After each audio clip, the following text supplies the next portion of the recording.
when I clean the car, air condition all inside. no. Papi, you can't wait for me to spin. I'll leave the whole town now. You can judge people. I just answering your question, sorry. You can judge people that can come here. No, I'm a journalist. I beg you, sorry. The way you double in the question, you say when I move from here, I'll free. You say when I move from here, I'll free. You say one talk again. I wanted to make a whole talk clear to you, but you double in the question. Hi, land looking, hi, looking, then you want force another more word there again. Where not be looking to the top. I'm going to talk again.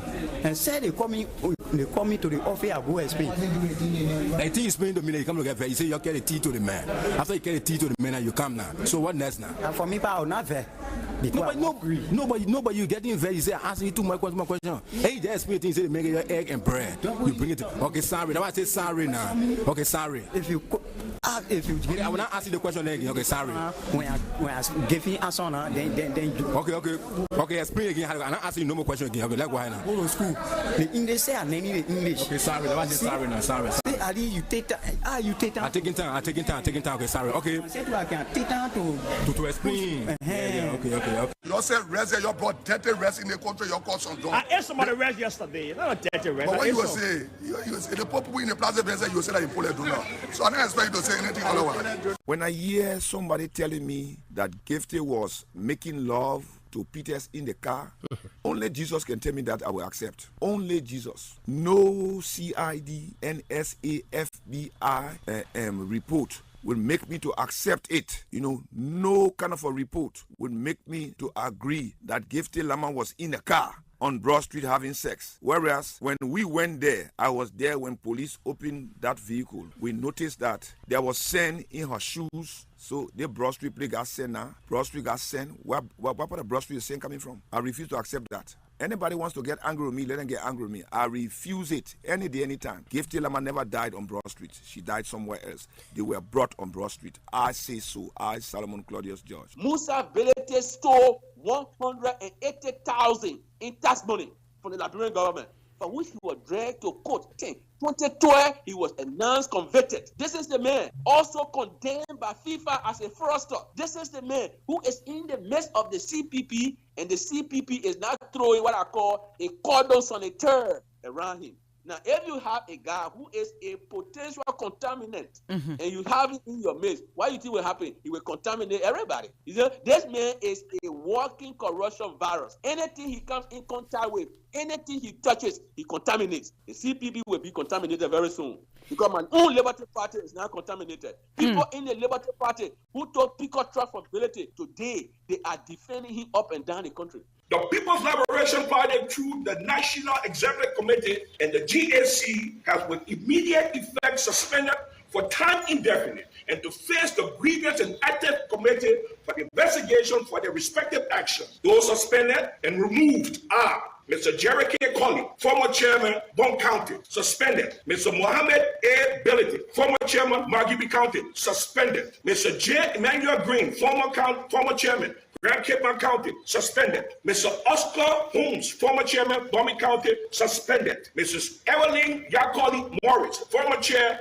Nimba County, suspended. Mr. Abraham Shalif, former chair, Montserrat County, removed. The matter will be settled. Tapo Ido now politicians, DJ Blue now politicians. So I am not suspended by the body of our constitution. Anybody that is suspended, go to court. They are forced county chairperson. Conventions held in Royal Magili County. I was the head of the delegate, and the delegate came from the 15 counties.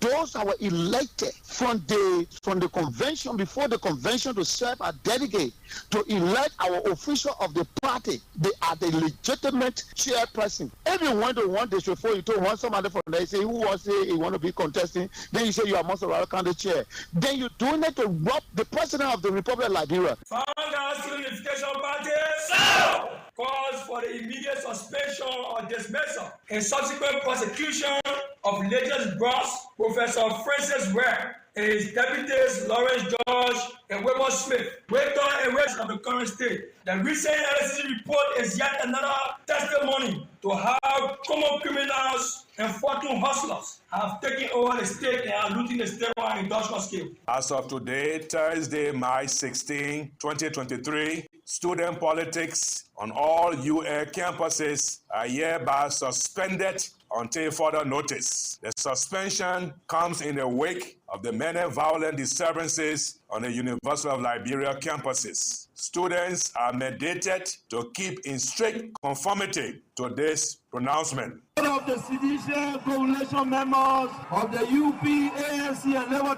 partisans, and all other political parties are invited to join me, taking Liberia to a new era of peace and prosperity. You can count on the change that I have delivered, and I will continue to provide more transformative leadership. I'm here today to tell the Liberian people that I will be on the ballot as a presidential candidate in the next election. Currently, we do not have good international or relation with the international community. One, the president, who is known as feminist in chief, who is known as one person who advocates for rights of women. He, President George Mani Weah, unconsciously elevated, instead of President Weah asking him to confront justice, he was elevated to become the doyen of his cabinet. He was appointed as the Minister of Foreign Affairs. That was a slap in the faces of women of Liberia. That was a slap in the face of justice in this country. That was a slap in the face of those who referred as of masses. I'm talking about Nathaniel just giving money to destabilize CPP. They make the guns in the car. We said, yes, you should not have brought guns. And remember, the political party accusing us that we're paying the over to the government, that your representative, that he don't want to carry the gun. And I mean, I was talking, go take more guns. Go take guns. Don't say nothing. Go take guns. I've been talking to what you want to say, but you want me to say, I've been saying it. Mohammed, go and thank you for reminding me that they may carry the gun. We had a lie for him. I'm so sorry that we lie. That day we lie. We that just shot more we made.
A very good afternoon, a pleasant welcome to another edition of the Hard Talk on ABC Radio 105.1, the official voice of Atlantic Broadcasting Corporation.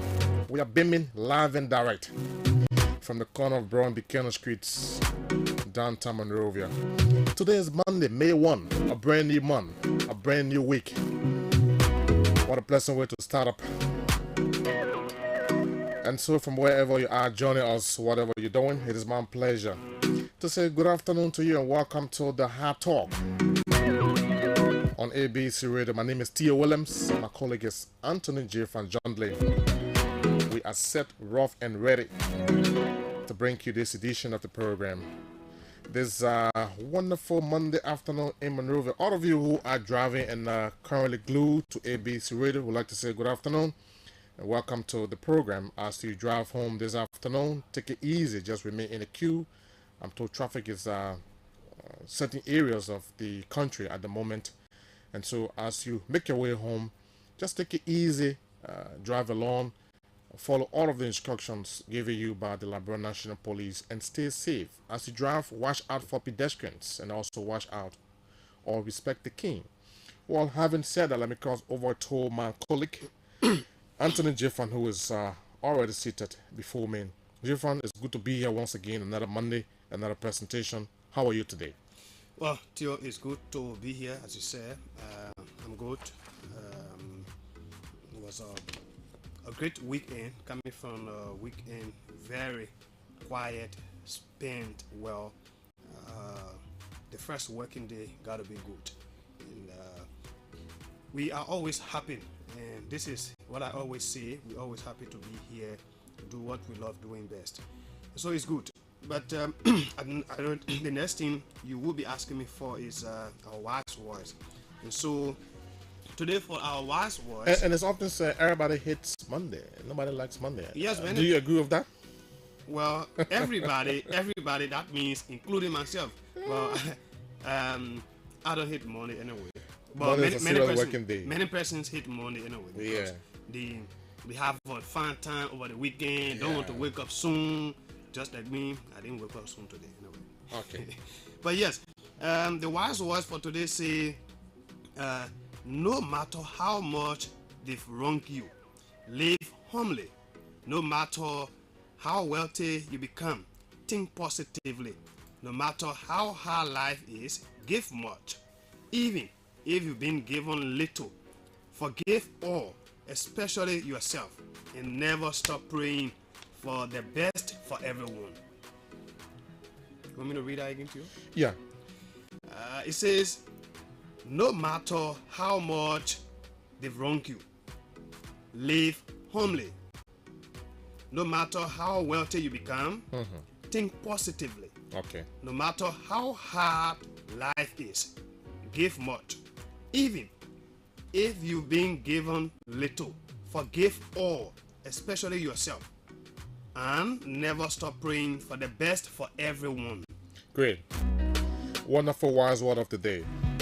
A hint to the wise is quite sufficient. He who has ear to hear, let him hear. What my colleague Anthony J. Frank Jr. have just said. Well, having said that, let's tell you what's trending on the show today, people. Very shortly, we'll have the chairman and another member of a group calling itself Gonglo Youth Movement. The group condemned the decision by Unity Party political leader Joseph Boakai for picking Jeremiah Cone as running mate. According to the group, the selection of Cone is a pledge to elevating warlords and looters to national leadership. And so Ephraim Yeman will tell us why. And then at 5 o'clock, we'll take a musical brief ad. Following the musical brief ad, we will have on the second and final lap of the show, Center for Transparency and Accountability Executive Director, Anderson Miamian,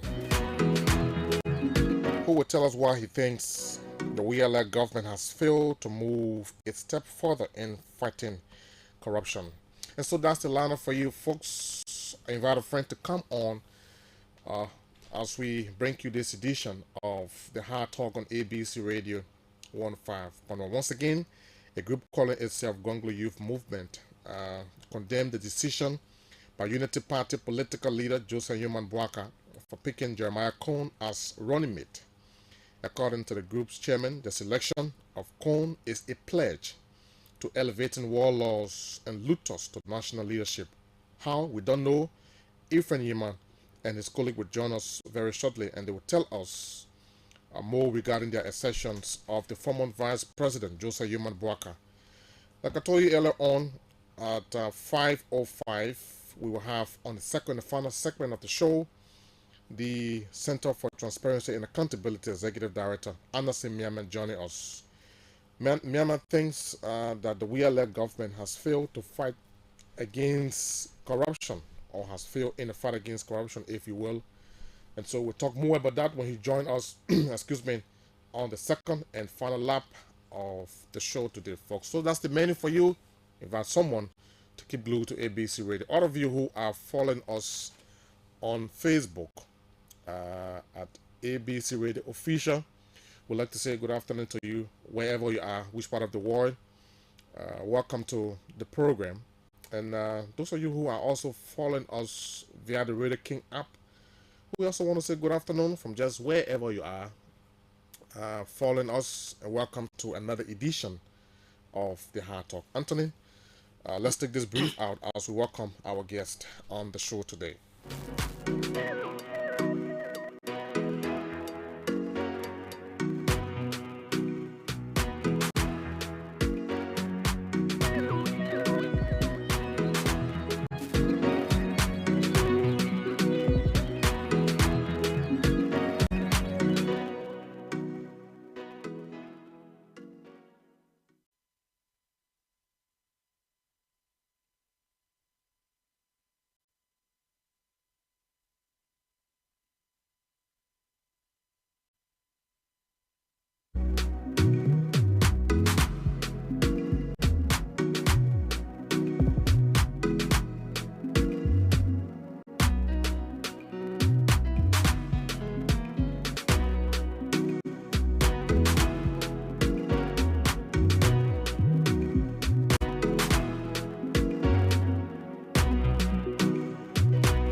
All right, welcome back to the Hard Talk on ABC Radio 105.1. We are the official voice of Atlantic Broadcasting Corporation. We broadcast programs of your choice. Today is Monday, May 1, a brand new month, a brand new week. What a pleasant way to start up. While we have our guests in studio, two distinguished young and energetic gentlemen. One is Ephraim Yiman. Yiman is the chairman of a group calling itself Gonglo Youth Movement. And another gentleman is here. He will introduce himself. Well, let me say welcome, gentlemen. It's a pleasure. Good to have you on the Hard Talk this afternoon. Yeah, thank you. Thank you so much. Thank you very much. What is the name, sir? Starting off with you. Yeah, my name is Menake Daoyugwape, and the press and propaganda chair of the Tiawan Gonglo Youth Movement. Menake Wape. Yes, Wapi Menake. Wapi. Wapi. Okay. A traditional name. Yeah, I love that name. Sounds good. From Nimba County. Yeah, Nimba Yeah, County. of course. Of course. All right. Hey, friend, good afternoon. Welcome. It's a pleasure. Good to have you on this afternoon. It's been a while, man. How are you? Yes, my dear brother. Good afternoon, and good afternoon to the audience. It's been a while. I was there in student politics at Joy FM, and now I'm happy to see you here at Alate Radio. It's great reuniting. Great. Let's get straight to business, gentlemen. We don't have the luxury of time. Over the weekend, you had a press conference where you condemned the decision by the Unity Party political leader, Ambassador Joseph Yuman Bwaka, for picking Jeremiah Cohn as his running mate. According to you and other members of the group, the selection of Cohn is a pledge to elevating warlords and looters to national leadership. Let's know from you how and why you think so. Thank you, Theo. Firstly, the Gongolo Youth Movement is a composition of Liberian youth who are united to ensure that Councillor Tiawansi Gongolo is elected as the next president of Liberia come October 2023. So our mission is to ensure that the message of Councillor Gongolo is explained to the people of Liberia and why he wants to be president of Liberia. Equally so, we are on an obligation to inform our people as to the happenings in other political parties that are seeking state power, like the Unity Party and other opposition political parties. Because we feel in as much that we support Councillor Gongolo to be president of Liberia, all opposition political party, their government in waiting. So we are also on the obligation to critique their policies and the composition of the political party leadership. So on that bydraft, we issued a press statement informing the people of Liberia the citizens what or how we feel about the pronouncement made by the former ruling Unity Party and the former Vice President of the Republic of Liberia, Ambassador Nyuma Bwaka. The pronouncement of a certain senator and indirectly Senator Prince Johnson as the de facto running mate to Ambassador Nyuma Bwaka. De facto running mate? Senator Prince Johnson is the de facto vice standard bearer of the Unity Party. We are consistently called for united opposition. Okay. An opposition that will ensure that the governance of this country is not on the basis of who knows you. Is not tailored on corruption, bad governance, as we are seeing under Ambassador George Manneh Weah. Some of which we are advocating for the establishment of the War and Economic Crime Court, the investigation and prosecution of corrupt officials, for which we have celebrated the sanction placed on government officials, including Prince Johnson, Magaze, and all by the American government. We have celebrated that because we want a government of sanity, a government that will ensure accountability and transparencies to ensure that the wealth of the country is distributed equally to the poor and everybody benefit from that. So, a former ruling political party that is on record of consistently issuing press statements calling for the establishment of War and Economic Crime Court, condemning the ruling establishment, cannot be doing business with corrupt government officials and a moderate, a warlord in Prince Johnson. The United Party on several occasions, like we tell you, last year August, when the TD government official was sanctioned, the United Party issued statement calling for them to resign. Besides that, when the CDC had a rally on February 4th, the Unity Party condemned the CDC for honoring my invitation at their rally. On the 28th of April, the same Unity Party has Senator Prince Johnson, a man who is also sanctioned by the US government for corruption. He was seen at the Unity Party convention or the Unity Party program in naming Senator Prince Jeremiah Kun as a running mate to Joseph Boakai.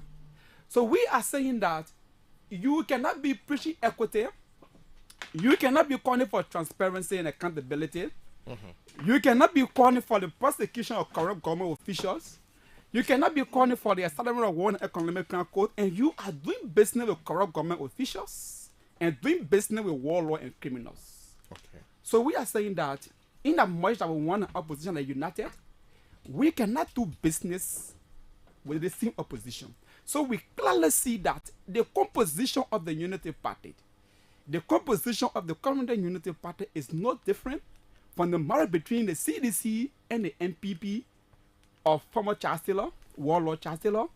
Is no different. The Unity Party is no different from the CDC in the fact that they are doing business with IMPFL or Prince Johnson. That's why CDC is doing business with the MPFL or Chancellor. So it was from that backdrop you guys issued the Strong Water press statement. Additionally, you have a vice running mate.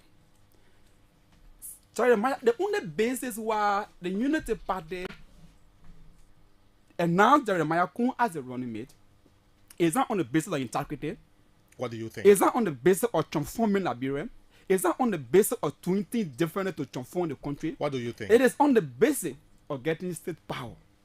And you cannot come to power with deception and falsehood.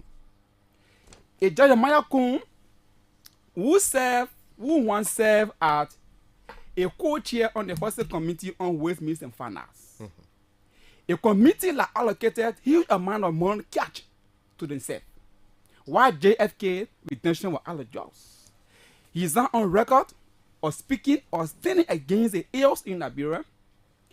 A senator who says sit at the house and carry $130 or $15,000 monthly in your pocket. He has no record of condemning the ills in the house. Does not have any history of critical national issue. You pronounce a man, you announce a man as a violent mate. So you are telling us that the only reason you carry Jeremiah Kun is because of Prince Johnson. Without Jeremiah Kun, without Prince Johnson, Jeremiah Kun is nobody.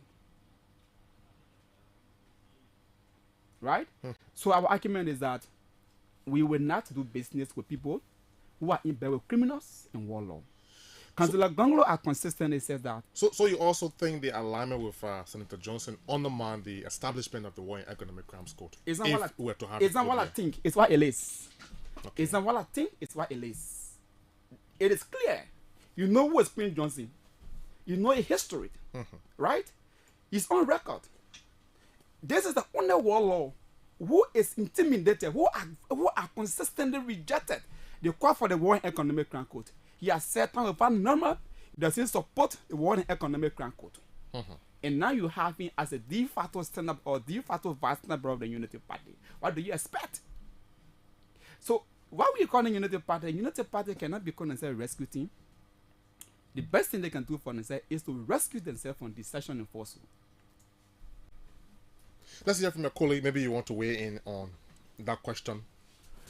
Yo, thank you very much. In as much as we want to democratically unseat Mr. Weah and the gangs of crooks, we have to accept the fact that there is a need for a total transformation of the motherland.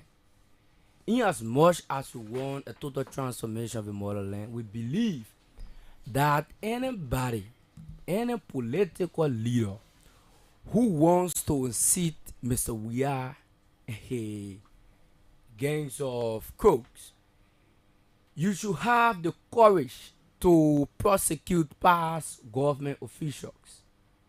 Can Mr. Joe Boakai muster all that courage to prosecute Mr. Prince Johnson or Senator Prince Johnson after demonstrating a massive killings in Liberian civil crisis? No. Mr. Boakai does not have the courage to prosecute Senator Johnson. How did you know that? How? Yes, there is a man who okay, let's be real, right? The U.S. has said over countless occasions that do not do business with sanctions officials. And then there is a Prince Johnson who lifted his son, Jeremiah Kun, and gave Jeremiah Kun to Mr. Joe Boakai. And Boakai has lifted the hands of Mr. Kun and said, this is the vax running mate to former Vice President Joe Boakai. There is a man who is considered as a rescue too. How can Mr. Kun be rescued too after serving at the level of the Ways, Means and Finance Committee, where at the level of the legislature we have a JFK, there is no medicine. We have all of the government hospitals around here and clinics, there is no medicine. When did you realize that Senator Prince Johnson, who was involved into the 14 years of civil crisis in Liberia, when did you realize that he need to be prosecuted? So what is clear is that we want to have it clear. We support an agenda Councillor Gonglo. Our message here is still on the agenda of Councillor Chairman Gonglo and Liberian People Party. Yeah, but you enter into the closet with another person, so you have to answer the questions that will come from Yeah, so we are coming to you. Your question is, when did we know that Prince Johnson is a warlord? No. When did you realize that he needs to be prosecuted? Consistently. We are on record as a team. I'm talking about Councillor Gonglo is on record. From the day of the Liberian Bar Association as president, the bar consistently called for the War and Economic Crime Court to prosecute all warlords, including Senator Prince Johnson.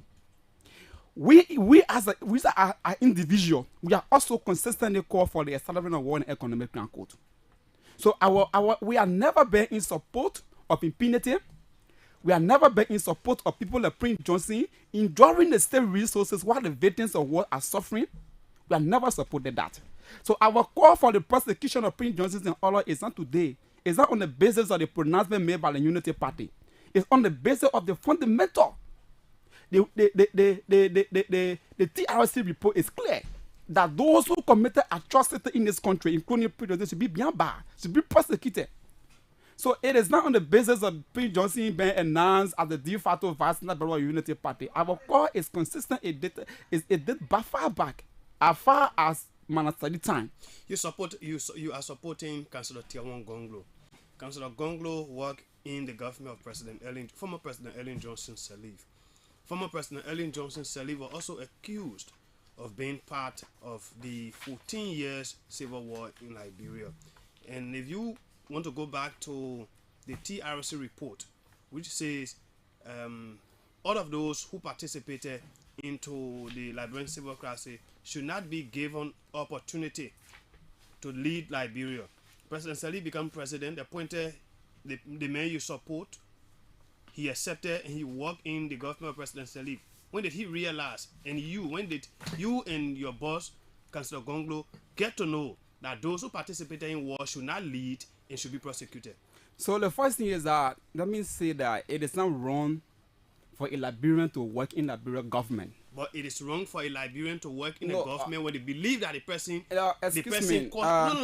Ephraim. It is wrong for a person to accept a job in the government of a person who they believe participated in war, when indeed the TRC report that you consistently make reference to says no one participated in the war should be allowed to lead, to be given elected position. Yet this person was given the position.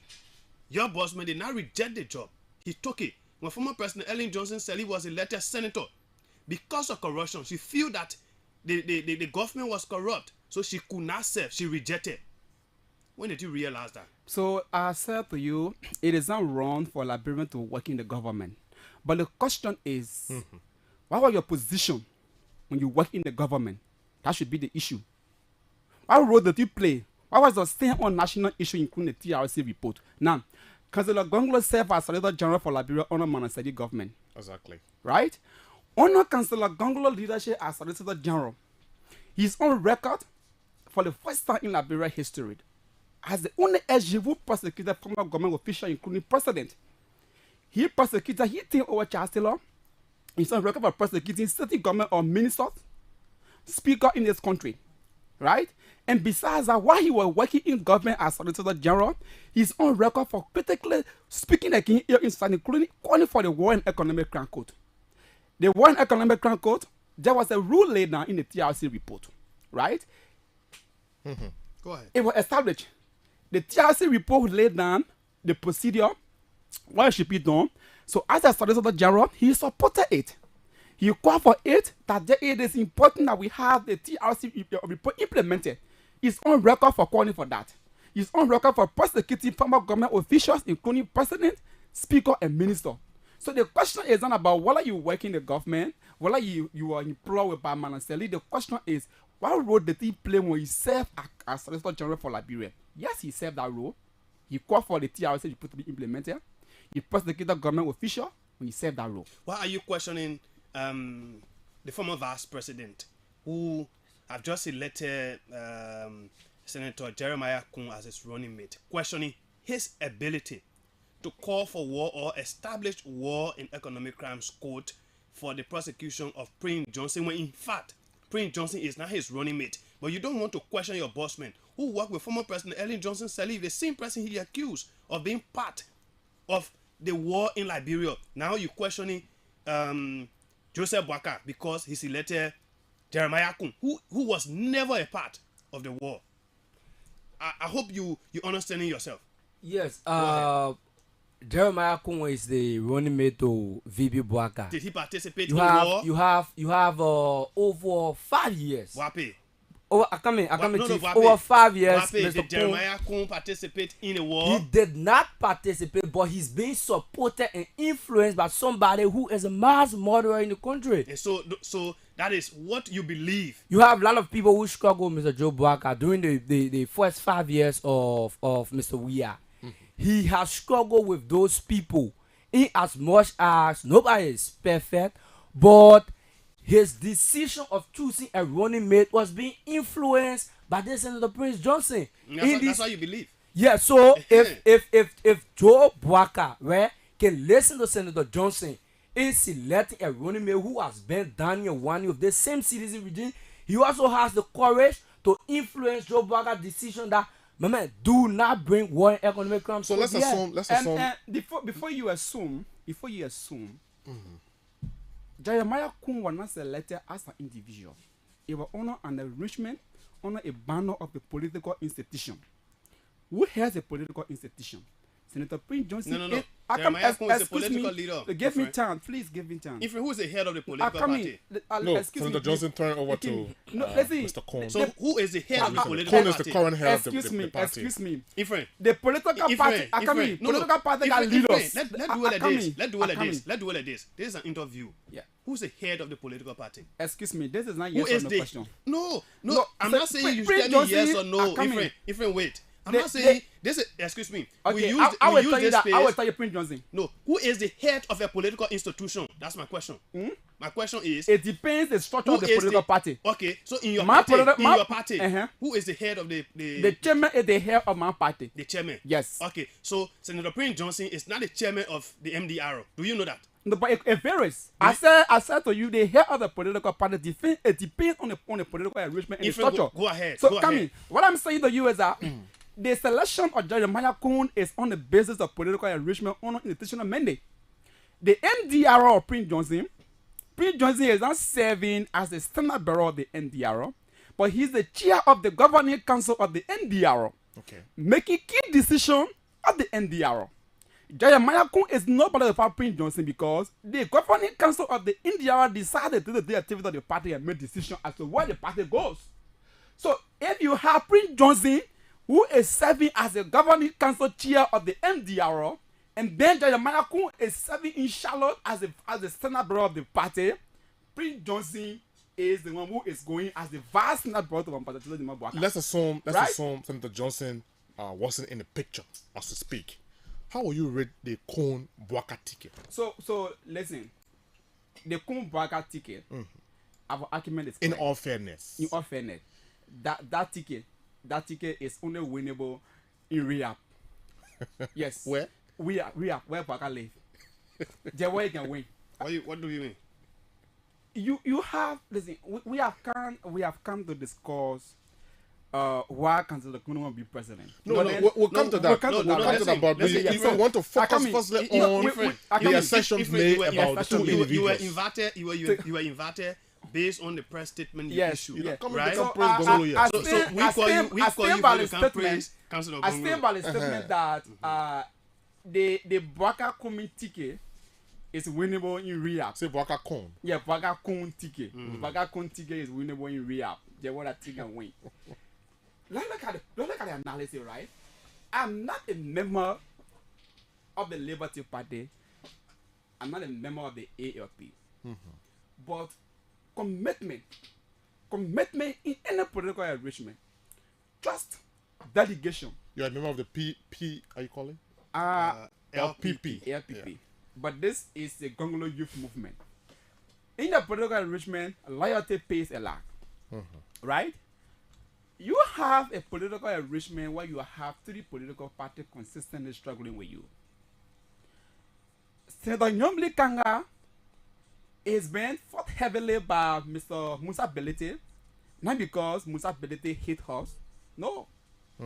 She's been heavily fought by Musa Belete because she has pledged her support directly to Ambassador Bwaka.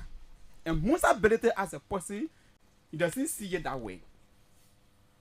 You have the ALP, Mr. Henry Costa, who in 2017 criticized Mr. Bwaka on the air and said all kinds of things about him.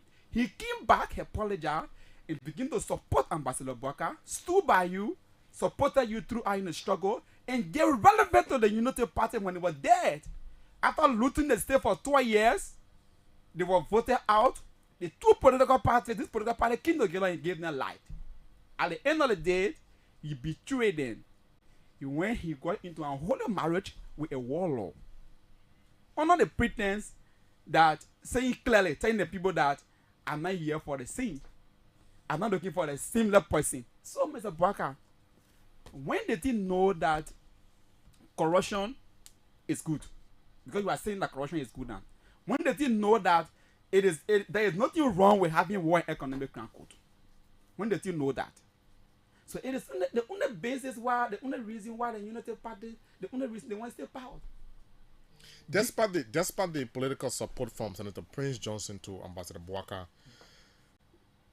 don't you think that he still has the wherewithal to prosecute Senator Johnson if he were to become president of this country by calling for the One Economic Crimes Court? A man whose decision-making partner is inconsistent cannot be trusted. Ambassador Bouaka has been very inconsistent, evident by recent action. Okay. Right?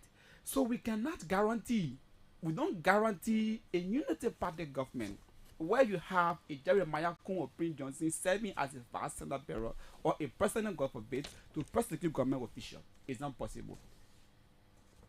We don't guarantee that. So you want to see, he call it Ambassador Bouaka and Senator Johnson as the bad people in that whole arrangement.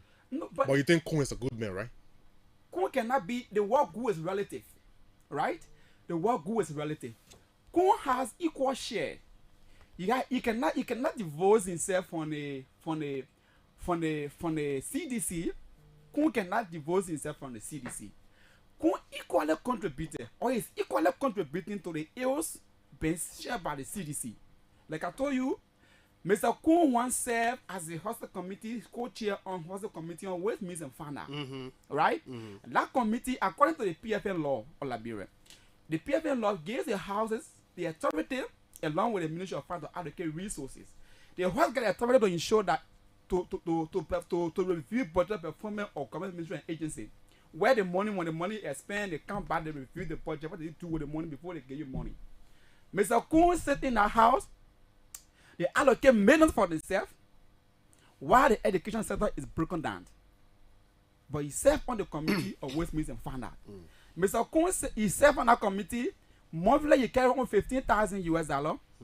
He carry on $30,000. While the hospitals, the schools, the teachers are crying for salary, you pocket that money in your pocket. He's on no record of speaking against ills at the house. He's on no record of being critical on national issues in the house. The decision of Prince Johnson is what Jeremiah Kun support. If he say yes, Kun will say yes. Okay. They are on record for doing that. The only reason why you see Prince Johnson and the NDR left the CDC because they said the CDC government couldn't give out the money allocated to Nimba County. That's the only reason. The reason is not genuine. They never disagree on policy issue. You will never hear Prince Johnson say we are leaving the CDC because of bad governance. No. The basis is because the CDC government refused to give to Nimba County that kind of development fund. What kind of leader do you think Gonglo would be when elected president of Liberia? He would be a leader of integrity, a leader that will prosecute officials, a leader of transparency, a leader that will give life to the dead education system and the dead health sector in this country. Go ahead. Yeah?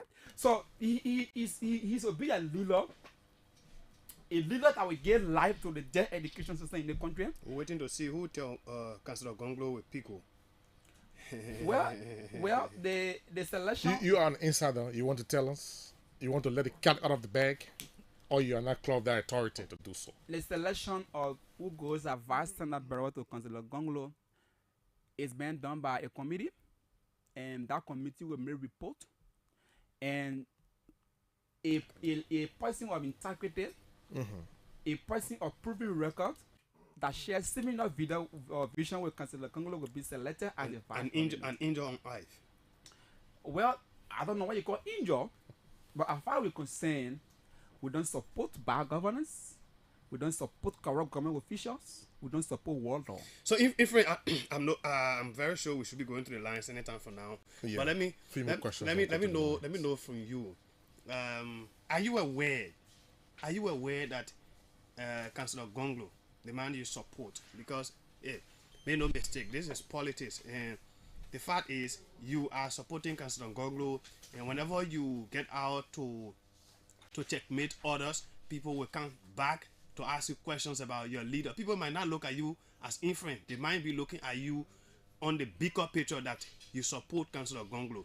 Are you aware that your boss was once upon a time aligning with a former or someone who many Liberians believe participated or had hand in the 14-year civil war, former President Ellen Johnson Sirleaf, by the fact that he worked in her government?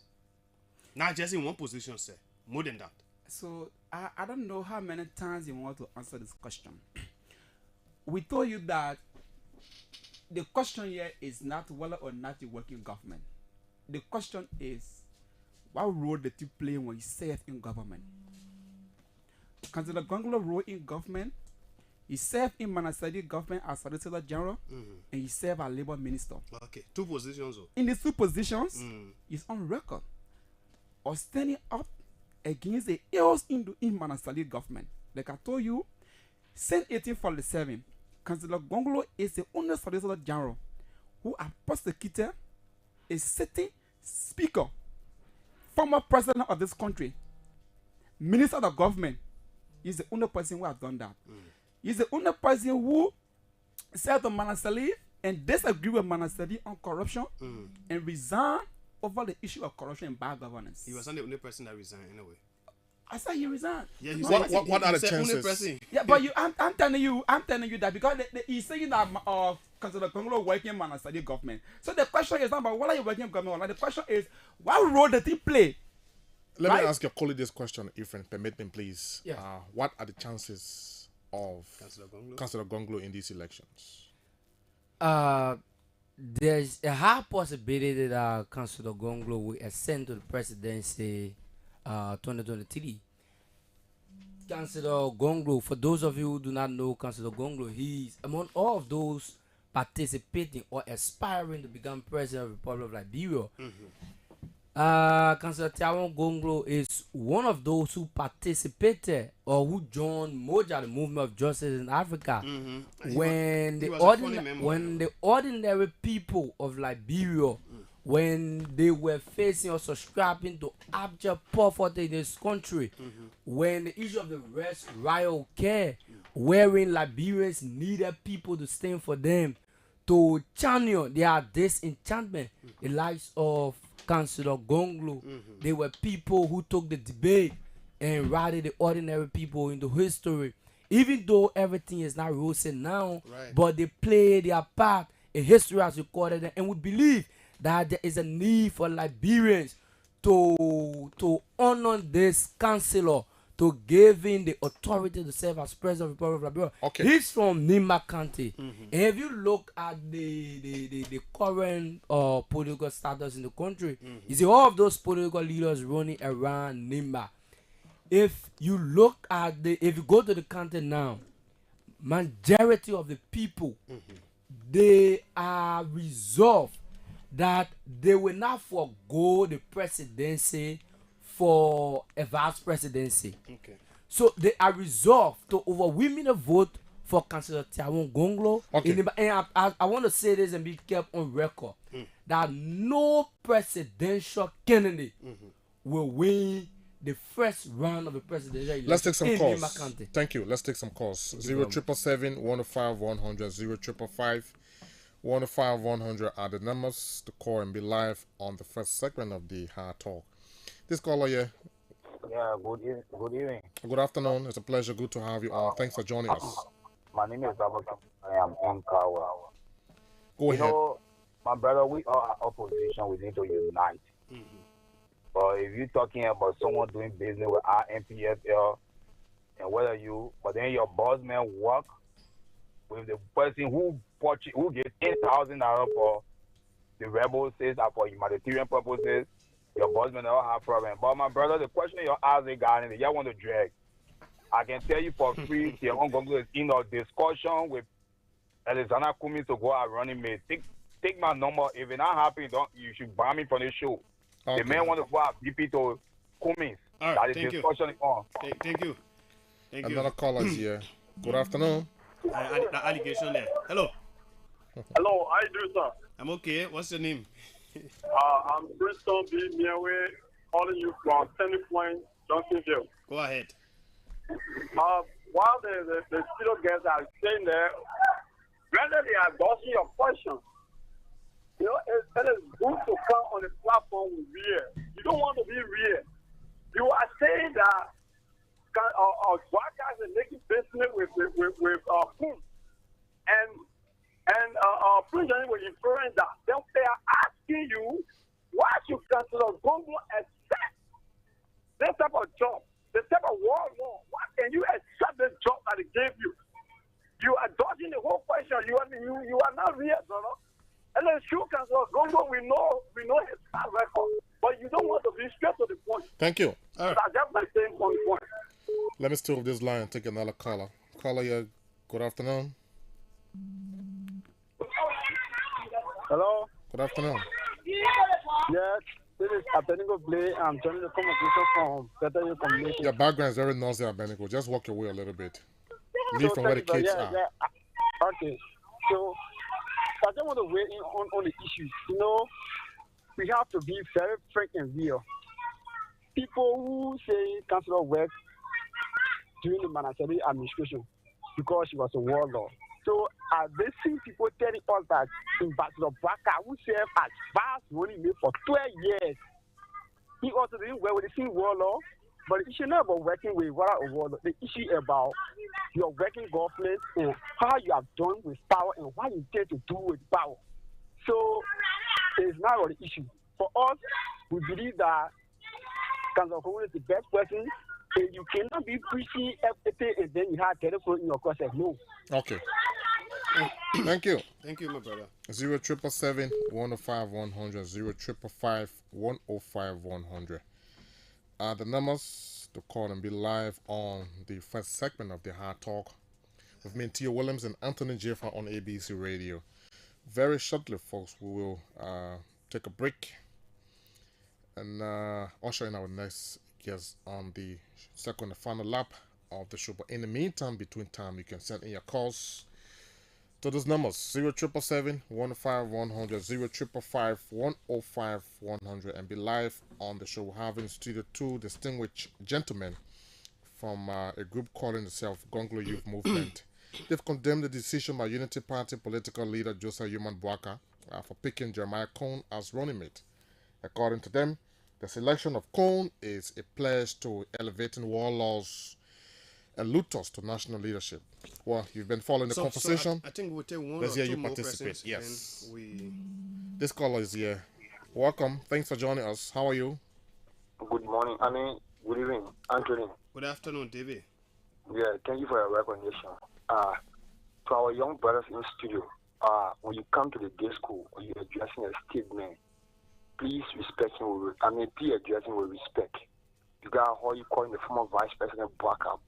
So when it comes to the Councilor Gongo, you call him with respect. So I beg you, I just call you right that checkman. Thank you. Okay, let's go back to the two men in studio to probably respond to not many concerns, but just use it as a closing comment and let's part ways. Efren, beginning with you. Yeah, thank you. So from the callers, you can tell that the councillor is in the right position. So, let's squeeze in that person quickly. Hello.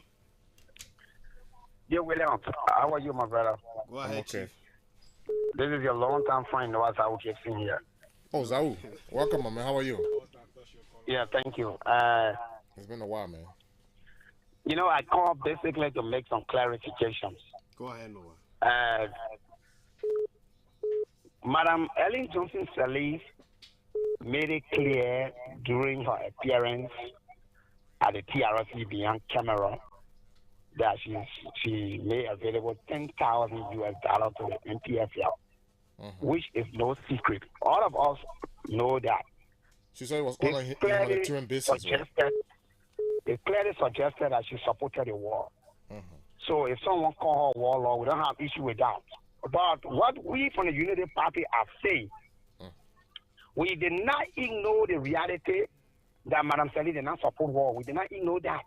for somebody to call and say that if we say Tier 1 Gonglo or Councillor Gonglo served in that government that was headed by a warlord, and today he's referring to Prince Johnson or Jeremiah Kun as a warlord, then that argument going to the two brothers in studio. So the person who called thinking that he portraying the two brothers in studio, he was even shooting himself in the leg because they are projecting that Councillor Gongo is more clean. Thank you, because so we telling you, for us we already know Manasseh was a law. But why did the Councillor Gongo did not refuse the job in that warlord government headed by a warlord? Thank What you. we want to say. Thank you, Noah. I think we have to go now. The guys have to. Yes, Ephraim and our next guest is already here. Wapley, go ahead. Let's start with Ephraim. Yeah, thank so, you. So Ephraim, you have 30 seconds because you're early. No problem. 30 seconds sufficient. So now, the first caller, we want to make it clear that we talk about Councillor Gonglo in discussion with Mr. Cummings. Councillor Gonglo has said over and over that his political ambition is not above the interest of the country, right? So it means that in these elections, people can dialogue, can have discussion with political parties. So if Councillor Gonglo and Cummings are talking, there is nothing wrong with that. Nothing wrong with that. Okay. So finally, to close, we maintain consistently that the question on the table is not whether you're working Manasseh government, but the question is how was the role. Ambassador Bouaka served in that government for 2 years. He's not on record. He's on no record or say anything against Manasseh when the government was going wrong. But the owner come out and says, we squander opportunity at the time many times. So Councillor Gonglo worked in our government and criticized the government, called for the War and Economic Crime Code, and persecuted former government officials. So if he even say that the warlord, let's assume that we take out the issue of the War and Economic Crime Code. The Unity Party, over the time, has supported the sanction placed by the American government. Senator Prince Johnson is under sanction. And the Unity Party has said that they will not do business with those placed under sanction by the government, for which they are called on the CDC to sack the other government officials. So why are they doing business with Prince Johnson and the NDR? So thank you for the time. Thank you. We remain consistent with the support of Councillor Gonglo. Thank you. Thank you. Don't eat your friend time. Your friend get 1 minute. Yeah, thank you very much. Before I conclude, we want to remind the Liberian people that there is the same Senator Johnson who came to them and imposed on them Mr. Weah. Today we see how things is ongoing within the country.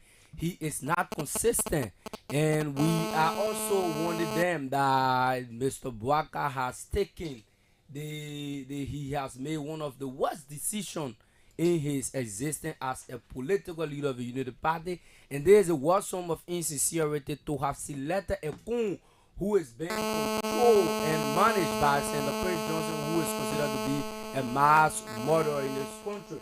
We want to also inform the Liberian people that Councillor Gonglo is better, far better than everyone aspiring to become president of the Republic of Liberia. We need somebody who will put the people, the ordinary people, at the epic center of political governance.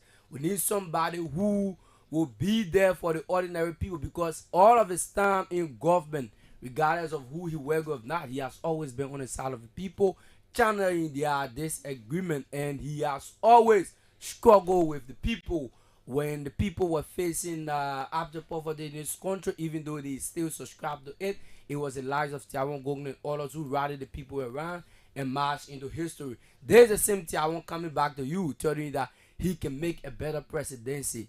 The people of Liberia, the sons and daughters of Liberia, we are calling upon you to cast your ballot for this councillor comes the October 10 presidential election. Thank you very much, and thanks to the Liberian people for listening to us. Great. Signal. Carry all my money, make you carry me go Sambisa. If I touch your body, make you touch under my short nigga. And girl, your love don't blind me, I could be like Papa Fryo. If I come in sachet, you go carry my embryo. Carry me go where I don't know. Pass my polo, your body cool my pressure. Body cool my pressure.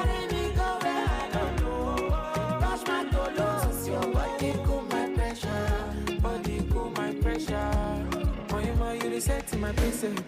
Girl, this your back in a asset. Come make you spend on my house rent. Say this your body in a project. Oh, Malicha, I want back a mission. Carry calamity. Come to me, I want chop you like I'm It's been a wonderful conversation, folks, with two great gentlemen, Meneke Bwapi and Ephraim Newman from the group calling itself Gonglo Youth Movement. We're taking a musical brief out on the Hard Talk this afternoon on ABC Radio 105.1. But if you're just coming our way, I'd love to say welcome. My name is Theo Williams. My colleague is Anthony Q. Jeffran Jr. And believe me, I have fallen in love with this song so very dearly. Thanks to DJ Black, who made the song available to me on the weekend. It's a nice piece here from Africa.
Congratulations to all of the celebrants of the day. All of you celebrating birthdays and other special occasions, congratulations. I wish for you all the best as you go about celebrating on today. But don't forget, take it easy. My man Ishmael Smith celebrates his birthday on the 4th. Oh, the 3rd of May is going to be my producer Ishmael Smith's birthday. We're going Boulevard Palace.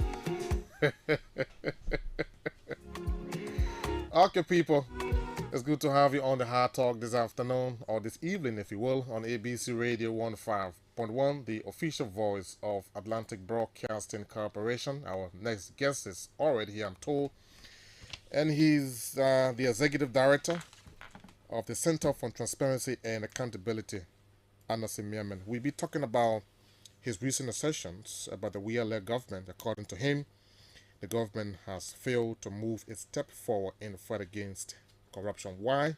We'll be finding out exactly when he joins us very shortly on the second and final lap of the show. Well, he's already here, so let's usher him in as we begin the conversation that will take us up until 6 this evening as we wrap up on the Monday's edition of the Hard Talk on ABC Radio 105.1. But don't forget, tomorrow Joe Nutwa-Warner will be here to continue the program, and then the team will be back here on Wednesday. Anthony and I will be back here on Wednesday with the Wednesday's presentation, and subsequently Friday as well to continue with the Hard Talk. So, Anthony, our man Ishmael Smith's birthday is on the 3rd of May. Oh, it's on Wednesday? Yeah. Wow. Producer Ishmael Smith celebrates his birthday on May 3rd. Wednesday. Yeah, Wednesday. Wow. Yeah, the guy told me we're going to Boulevard Palace. All the money you've been making here. We're going to spend some Boulevard Palace. All the small money you've been keeping. Yeah. We fear Oh, he ourselves. lay contract in eh? Yeah. Carrying some Boulevard Palace. Ada Smith. So yes, our guest is already here, Mr. Anderson Miame. Let's give you some time to quickly adjust. Yeah. As we take this break, to be right back. But there was a player in the United Kingdom, in England, called Maguire, who was playing for Manchester United. Harry Maguire. He's a defender. He was tackling everybody and throwing his bodies everywhere, that he was seen as the best defender in the world.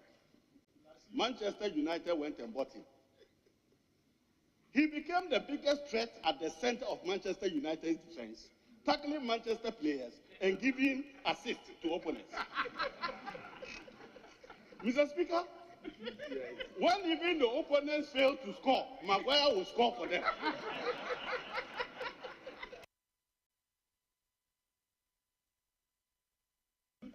But there was a player in the United Kingdom, in England, called Maguire, who was playing for Manchester United. Harry Maguire. He's a defender. He was tackling everybody and throwing his bodies everywhere, that he was seen as the best defender in the world. Manchester United went and bought him. He became the biggest threat at the center of Manchester United's defense, tackling Manchester players and giving assists to opponents. Mr. Speaker, when even the opponents failed to score, Maguire will score for them.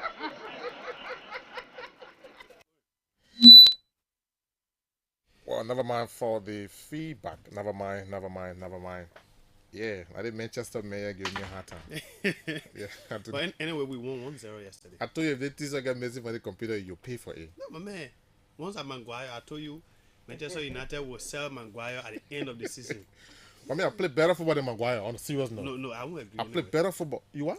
I won't agree. I mean, I play better football than Maguire. Maguire, he's really a good player anyway. My man, at my age, I'm playing old-timer football. His mistakes are Imagine more Maguire, who is actively playing, he can't even kill land correctly. You want to compare me with Maguire? A different debate there, too. Anyway, let's leave that. Oh, I mean, have you heard of Jonathan Wuge? A way bad football player. Okay. So, yeah, but anyway, we have...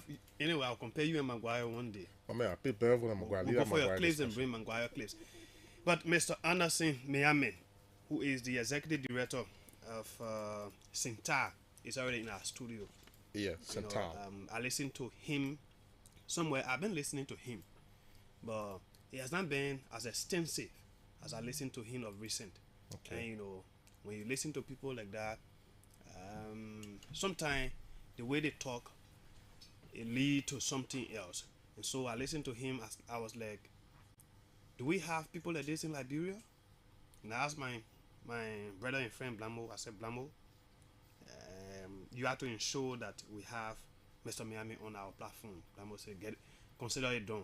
I said, okay. And so today, Mr. Miame is in our studio. Yeah, fortunately for us, he's here today. It's our pleasure. Yeah. Mr. Miame, how are you? You're used to Manjado bringing me here. Or what? No, I'm smiling because I'm glad to be here. Okay, man. We try to be as accessible as much as possible, so it's a little surprising to hear what you're saying. But wherever the case is, if we ever inadvertently didn't come here for whatever reasons, our apologies, but we are accessible as much as possible. Accepted. Once we have the time, we make ourselves available to speak to the public, because we believe that there is a partnership between the media and civil society. Agreed. Your work feeds into what we do, and ours feed into what you do. So exactly. Yeah, we're in this together, and that's what we tell the journalists every now and then. We engage with them at our offices, away from our office. We tell them about the need to strengthen the bond between civil society and the media, so that together we can checkmate government, lead by example, of course, and do those things that can help to strengthen our democracy. Exactly. Well, I've been following you for a very long time. The institution has been doing well, always speaking out on some of the lapses in government and coming out with reports, Anthony. Of recent, you were in the borough of Niku Town, and you made some assertions about the current government in the fight against corruption. Not stepping up in the fight against corruption. Let's know from you, what is the yardstick used to determine that, or other factors to determine that? So thank you. Before coming to that question, allow me to talk a little bit about Centaur, because everybody listening may not know about the organization. So let's do a little bit of justice to the institution and what we're into. Centaur is the Center for Transparency and Accountability in Liberia, a small organization, a relatively small civil society organization, which is the national chapter of Transparency International. And Transparency International is the global coalition against corruption, with chapters and networks in more than 120 countries around the world. We've been around since 2004, May 2004. That's when Centaur was established. And we've tried as much as possible to help in supporting efforts that tend to mainstream accountability and transparency in society, not just in government, but in all sectors and institutions.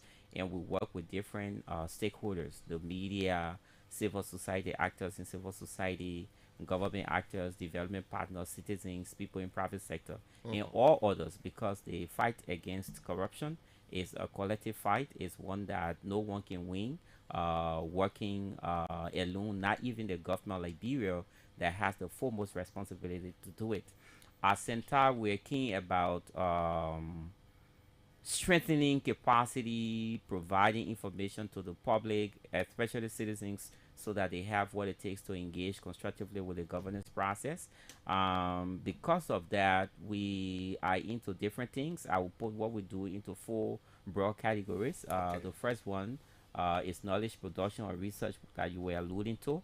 We try to, as much as possible, be evidence-based in the things we do, the things we say. So because of that, we do research. We rely on information produced by others, credible information, international organizations, local organizations that support the things we say, the things we do. But then we ourselves generate information, credible information, timely information to help inform the things we do. So we're into research. We've been researching all along. The last 2 reports we did, we'll talk a little bit about them. The State of Corruption Report Score, which we did in 2021 and 2022, and the recent report on the national budget, assessing or looking at spending trends since 2016, and some analysis around the draft 2023 national budget. The whole idea of the research, or the idea is to have information that we can use when engaging with different players, when having this kind of conversation, so that the findings can feed into the things we say. Beyond research, we do what we call policy advocacy. Policy advocacy is basically going one step beyond the information you generate to say, look, how do we utilize the information?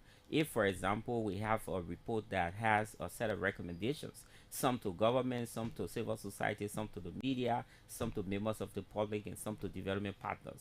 We then take those reports and go to the legislature, for example, or the presidency, engage with the presidency, the judiciary, and all the other actors, like Bureau Anti-Corruption Commission, for example, to say, look, you need to do the needful, especially so that in Liberia, in the fight against corruption, public integrity institutions are not getting the kind of support they need to get, moral support, financial support, and otherwise.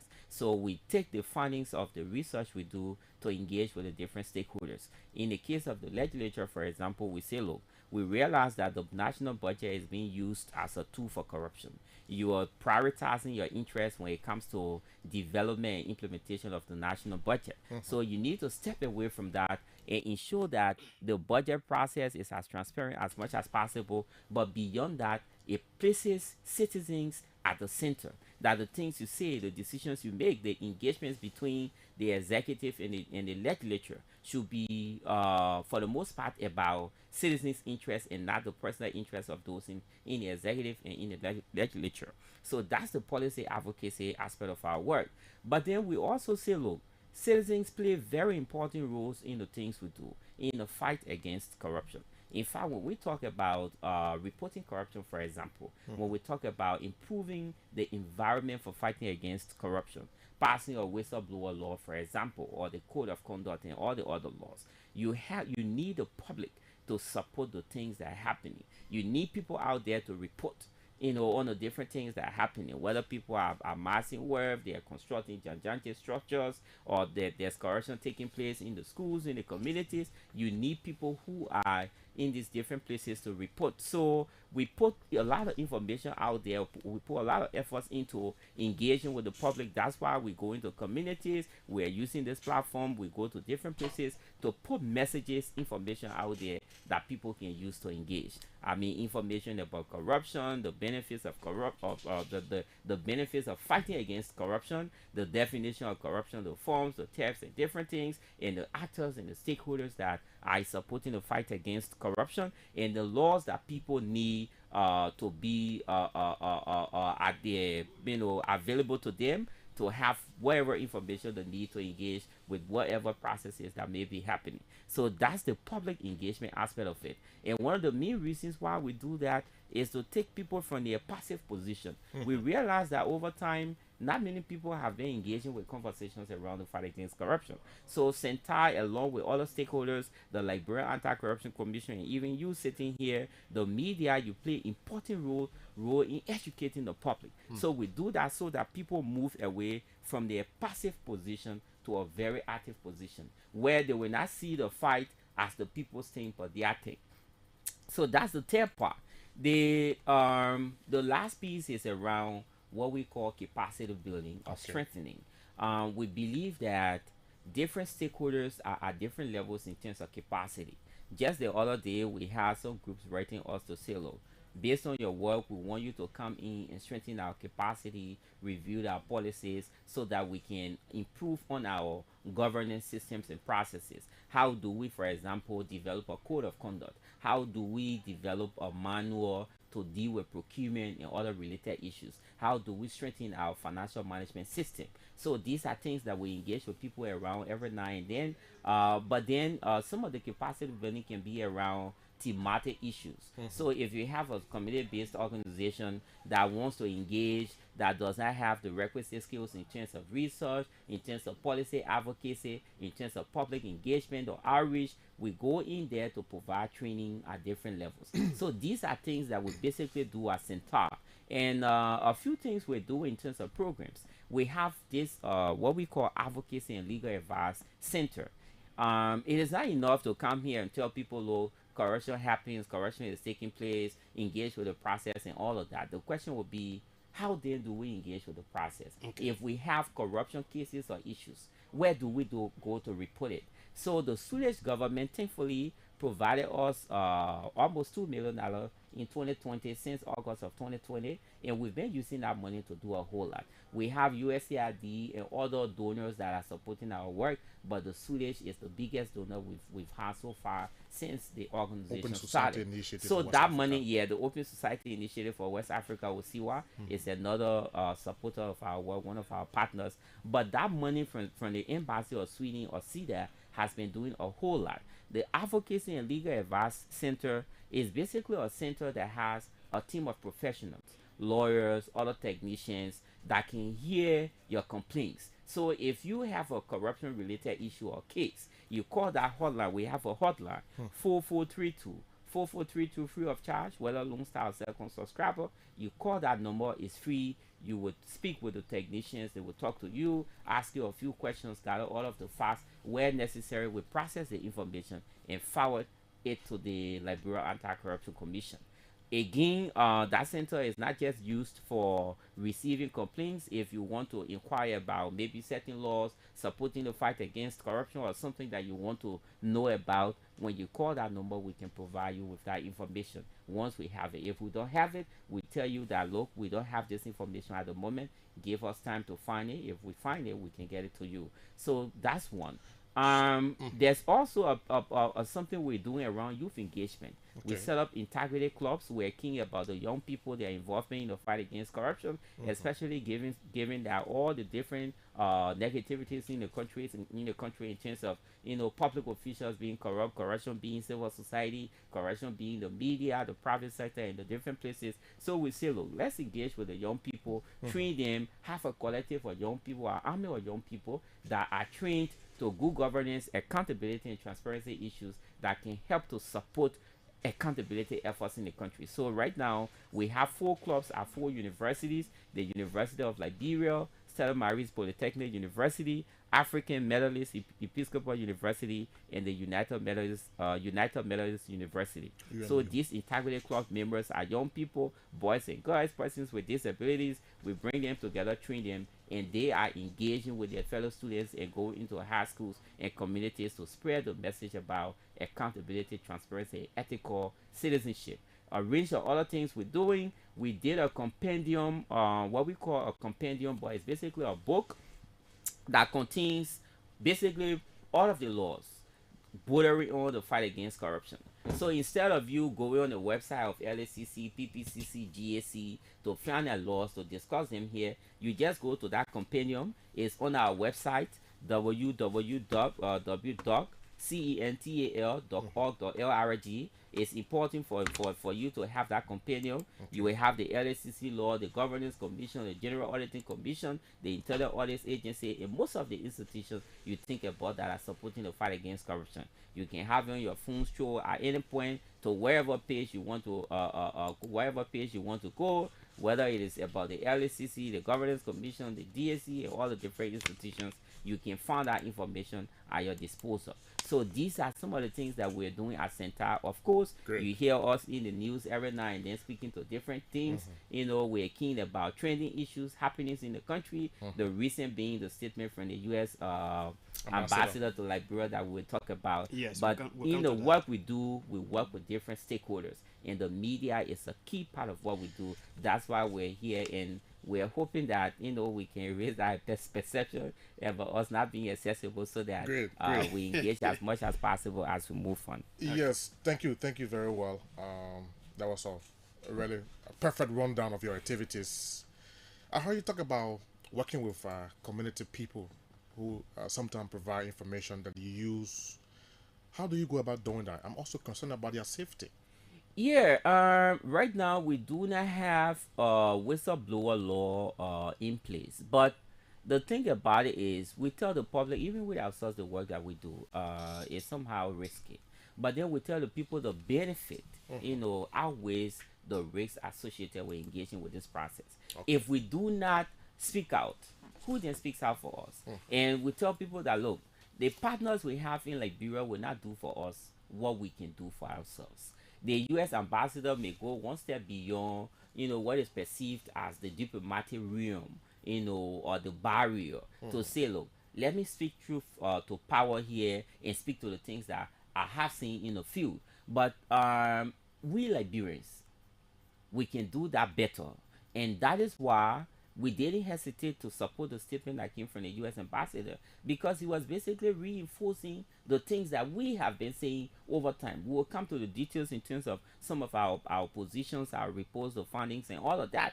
He was basically saying, look, public officials prioritize their interests more than the public. Lawmakers push their own interests more than the citizenry, their constituents. They get a bigger share of the national budget and give just little, sometimes nothing, to their constituencies. Was he lying? No. The evidences are all there, glaring. The poverty level, the level of underdevelopment, bar rules, and all the different things. So we'll come to the details, but basically what I'm saying is, look, Liberians have to stand up. Even in the midst of the difficulties, the challenges, and all of that, this country will not become better if we do not speak truth to power. And we say, as Centalo, we have to be the change that we want to see in society. I'm sitting here, you here, everybody here. We have to be the change that we push. It shouldn't be like, okay, look, do what I say, but don't do what I do. No, lead by example. So you have to be accountable in the things you do. You have to be transparent. It puts you in a better position to have the moral rectitude to speak to the things that are happening and to demand accountability of your leaders. But the point also is that, look, the way the whole corruption fight has been, like in Liberia, for the most part, it has been disappointing. And this is not to say that nothing has been happening. A lot of things have been happening, but the level at which we should be in the fight against corruption, given that corruption takes away a lot from the society, and it is the main reason why we're poor, why Liberia is poor. Just the other day when we were in Newcastle and talking with the citizens, we said to them that, look, the main reason why we went to war is, inclusion issues, but then corruption was at the center and still remains at the center of the level of honor development in this country. So if Liberia must make the kind of progress we want to make, we have to deal with corruption. Everything the U.S. ambassador was saying was basically tied to corruption.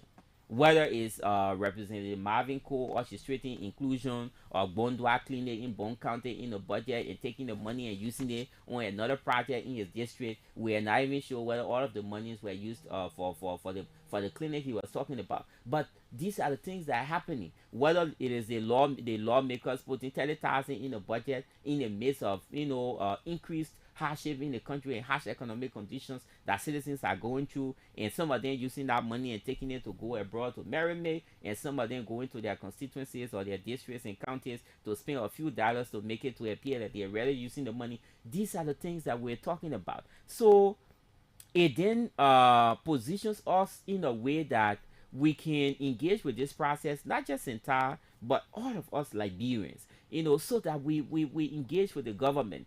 Of course, fighting corruption or against corruption is not a government thing. Like I said, one person cannot win the war. Globally, this thing has been recognized as a cancer. It may interest you to know that, according to estimates, the World Economic Forum, the world loses up to 2.6 trillion annually to corruption. Imagine how much that is. Thabo Mbeki and others did a report, commissioned by the African Union at the time, former South African president, on illicit financial flows in Africa.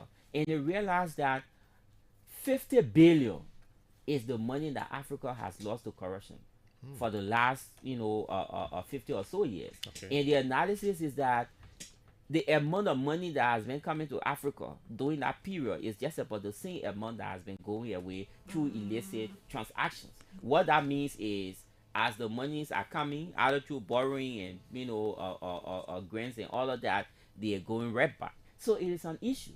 And we're also here, and we read from the U.S. State Department their report on the investment climate in Liberia that was released in August of 2022, just around the period the last batch of public officials were sanctioned. Minister Magay, Solicitor General Serena Seaforth, and Bill Twawe from the National Port Authority of Liberia. Just around that time, the investment climate report was released. And in that report, among other things, it said that, look, public officials push their own interests, at the expense of the public. And that's why some of the investment opportunities that are supposed to come are not coming to Liberia, because people push their interests. At the end of the day, some of the investors end up going to other countries where they can find it easy. The place is clean enough for them to engage with their businesses and all of that. So these are the things that corruption can do to any society. That's why we need to fight against it the way we should, so that we nip it in the bud, as people may put it, another person may put it, for us to benefit from the resources we have. And I said in Newcastle the other day that, look, we are rich on paper but poor in practice. When you read literature, we say, look, Liberia has diamond, iron ore, almost all of the different resources, rubber, timber and all of that. But are the citizens benefiting measurably from these resources? I say no. Are our roads developed up to standard? Are they paved up to standard? No. Even the roads we see people being, building around here, although we haven't scrutinized, that very fully, but we've had a history of building poor roads in this country. The Jalata Road right here, they built it more than 3 times under the Manasali government. Even the SKD Boulevard Road. So the point I'm making here is, corruption takes away a lot from the country. You might see certain things happening, but if we do not improve the level of scrutiny, the level of accountability and transparency, it hurts us so much. And that's why we frown on the legislature. because these are the group of people that, you know, they've just refused to comply with or subscribe to almost everything meant to promote and support and sustain the culture of accountability and transparency in Liberia. Since 2006, to the best of our recollection, since Liberia returned to full-fledged democracy, we don't have records on the legislature being audited. Meanwhile, they receive the audit reports from the General Auditing Commission. They have a public accounts committee that is supposed to review these reports and make recommendations to the president or the executive for action. But just as they're doing that, they themselves do not want to be audited. That is a concern. Are they making the necessary recommendation to the president? Do you think so? Yeah, they've been doing that, reviewing audit reports, making a number of recommendations, some bordering on restitution of funds and all of that. But what I'm saying is, you have to have the moral rectitude, you know, to demand accountability of other people. If you are the one responsible to oversee the work of the executive, you know, to monitor and supervise, and some of the things that we've seen. Let me just go to the recent report we did on the budget, you know, the national budget.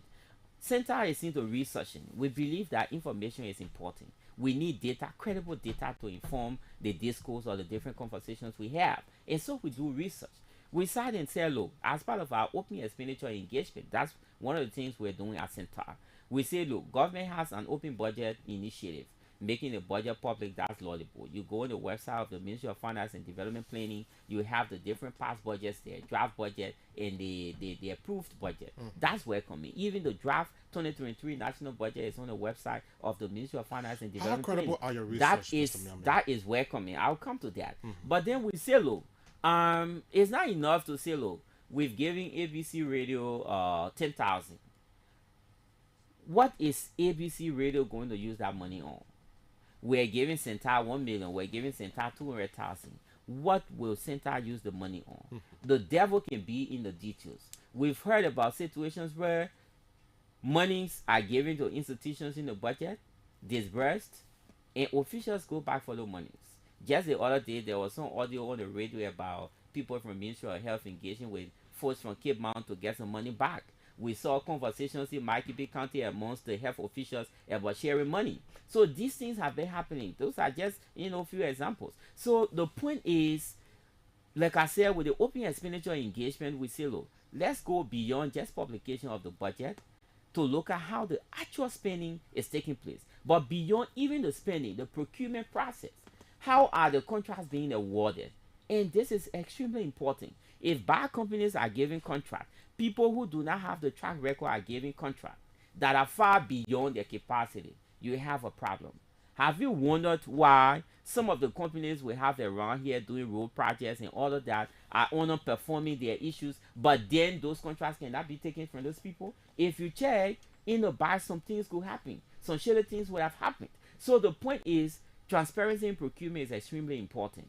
That's why we say at Centalo, let's go beyond publication of the budget figures. Yes, we see the numbers, but what's behind the number? Let's go to how these contracts are awarded. But then even when the contracts are awarded, let's follow the money up and make sure that the projects that I identified are being, you know, executed. And the execution is taking place just as the designs are. So with the open expenditure engagement, we decided to analyze the draft 2023 budget and spending pattern in Liberia, public spending since 2006. We found a number of very interesting things. First of all, let me say a few positives about the national budget, the draft 2023 budget. I'm saying draft because we haven't seen the final budget as approved by the president. So we can speak to what is in there. Exactly. But with the draft budget, we saw, for example, that there's 2.5 million incited for free and compulsory primary education. As you know, the government has a free and compulsory primary education that, look, from first grade up to ninth grade would be free in public school. But public schools have been charging tuition and other fees. You know, the schools have said they've been engaging with PTAs and all of that to do that. But we've been researching what's happening in education, and we know that that has been affecting or preventing some parents to send all of their children to school. So the government says they put this 2.5 million here. In our mind, it's small, but it's a step in the right direction. We look forward to seeing what that money will be utilized on. So it's one of the good things that we saw in the budget. We also see, saw this whole thing about the electricity, the CSLG, Yes. that whole process, some million, I think 40 or so million in the draft budget for support to that program, to scale up the electricity program and all of that. That's welcoming. We saw some money in the budget also, although negligible, but 2 million there about for support to small holder farmers to increase their yield and all of that. That's welcoming. Okay. And we've been engaging with the Ministry of Finance and Development Planning along with other civil society organizations under this fiscal transparency initiative to increase citizens' access to information around the budget. So some of these things have been happening. What's bad but about the draft budget you're talking about? the point I'm making here is everything is not entirely bad. But the point is, if the negativities outweigh the positives, then you have a problem. And that is the issue with Liberia. Even in the fight against corruption, we've been doing some things. LACCSS, Governance Commission, and all these different institutions, they are working. But what's happening with the reports that these institutions are producing? When scandals come up, what happens? So those are the things that we really look at, to rate the government the way we do, of course, based on the information that we'll be providing subsequently. So with the budget, we realize that spending entities do not submit reports. A lot of the institutions, you are supposed to report on the money you got previously. Okay. Then we know very clearly what you use the money on. For example, the Ministry of Health or the Ministry of Finance or the Ministry of Agriculture have XYZ amount, and they give loans, or they give grants, or they provided support to farmers. And we need that information, verifiable information that we can go after, that you can use to go to maybe the different institutions that benefited from wherever they did, so that you find out what happened. Many of the institutions have not been reporting, and that is a transparency issue. Meanwhile, the legislature will give new monies to these institutions. And I mean, this is concerning. It is an accountability issue. That's why we see all the wastages and all the different seepages in the system, because the level of scrutiny is not strong enough.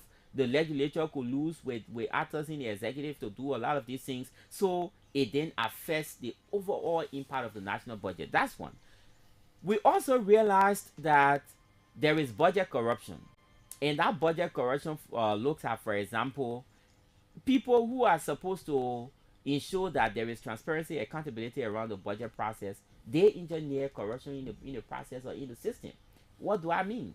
I just spoke earlier about the situation with one of the representatives of Bone County, Marvin Cole. Yeah, Marvin Cole. He orchestrated inclusion of Bondwa Town Clinic in the national budget. For the last few or so years, That was something you investigated? Yeah, we did that. Okay. Bondwa has been giving money in the national budget, almost 100,000. It has been given to that clinic. Okay. Pseudo clinic, as we can put it. Later on, it came out that money has not been going to the town, and we sent our team in the town to find out, and it was clear that the town has not been receiving that money. Meanwhile, he has been diverting that money to another clinic allegedly in his district. He said he has been putting that money into a clinic in his district. How sure we are that all of the monies have been going there? That's a whole different conversation. Okay. But the point is, the budget says Bondwa Town Clinic. How is it that this money is being diverted? That these people are not even aware of this money being here.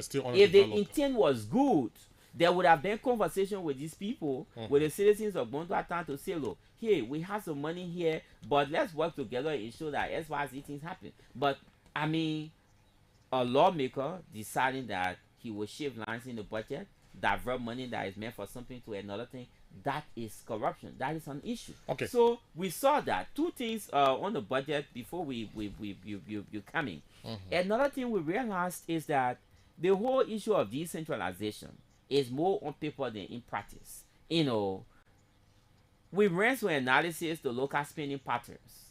We realized that Monrovia City Corporation and Peaceville City Corporation are the two cities that are directly included into the national budget as line items.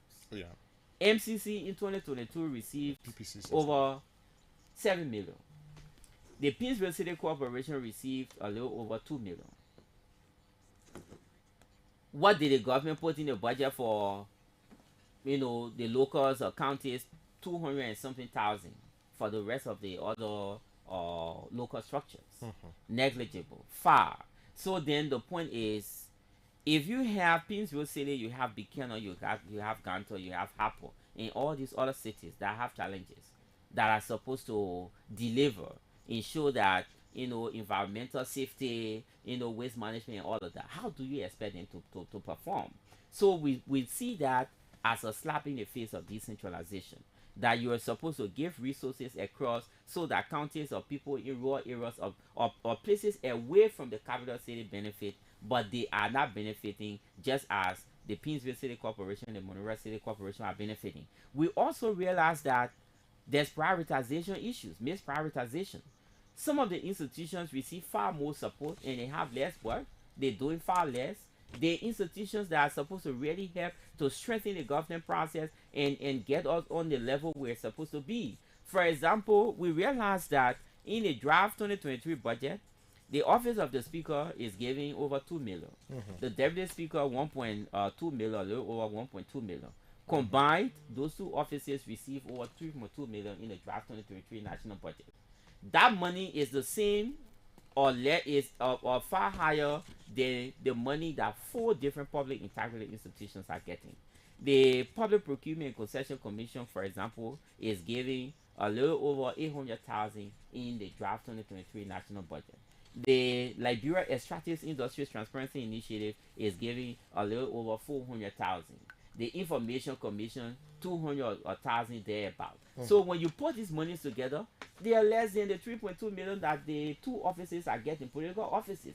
We also see some money in there for presidential, tour, travel across the country, which basically in our minds is meant for campaigning and all of that. We see money for renovation of the executive mansion, a project that has been taking away money, over time. So the point I'm making here in essence is that, to close, the budget has not been developed in a way that truly reflects the interests of the public. It has been used as a tool for corruption by public officials over the period. The legislature has colluded with actors in the executive to defraud the system. The examples are all there. Multiple reports have come up. The General Auditing Commission has come up with reports. Go on GSC's website and read the reports that they've been producing that speak to these things. And our own investigation and the different reports we've come up with. We did a state of corruption report, for example, the 2022 edition. And 90% of the people we spoke to said, look, corruption level is very high in the government, in the country. Not just that, citizens said confidence level in the government, especially the executive, is very limited. We have just 30% of confidence. That's what they had in 2021 when we did the research. But then in 2022, it dropped to 26. In the Corruption Perception Index report of Transparency International that rates countries in terms of how clean or corrupt their public sectors are. In 2012, Liberia had a score of 41 out of 179 countries that were targeted by that research. I was just coming to Liberia's status in terms of corruption. That's what I'm coming to. Yes. That's what I'm coming to. So on the Corruption Perception Index, which is a report that Transparency International produces that looks at how clean or corrupt public sectors are. And don't get us wrong, we have the chapter of Transparency International, even though we're not directly involved with that research, but we can communicate the findings of the study.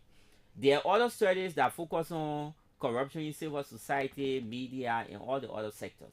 There is this Global Corruption Barometer, GCB, that looks at corruption in sectors, different sectors.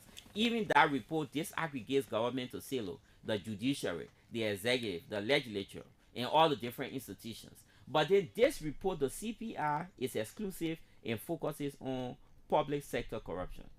In 2012, when that report was produced, when Madam Salif was still in power, Liberia's score was 41. That's the highest we've gone. In the West Africa region, we're amongst the best. Even in the world, we fared very well at the time.